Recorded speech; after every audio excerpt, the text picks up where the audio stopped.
furious, and that was it. That was my glory. And then I do start to get nervous, which is terrible. I don't know why I went back to Marth. I guess because they did pretty well against us. Fox, but he beat me. I don't really know how. I guess it was the nerves, but I consider it a fluke because I don't lose to Marth. And the final match was on Mute City. It was on Mute City, and I was doing well, as a Pete should on Mute City, and I was up again 2-1. Yes. One more. Just get some percent. That's all you need. All I had to do was just finish him off. I was so nervous. I've never been so nervous in my life.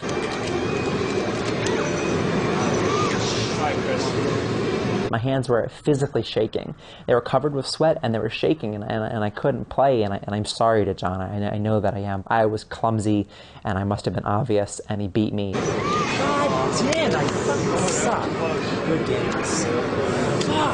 And I threw my controller, and I screamed, and I dropped a couple of F-bombs, and I know that Hugs taunted me about that for a long time. It was my match to lose, and I did, and it was very tough. I can't go back and watch the matches on YouTube. It's just too painful.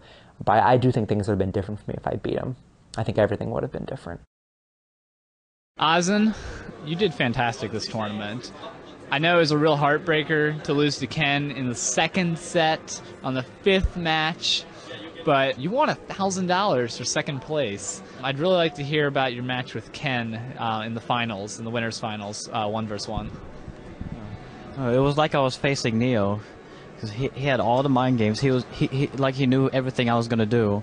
If you look at tournament records alone, obviously Ken almost always got the better of him. But some of the matches were very close. And there might have been somewhat of a psychological edge Ken had at some point, that Ozan was just like, oh my God, like I always come so close, but I can't beat him.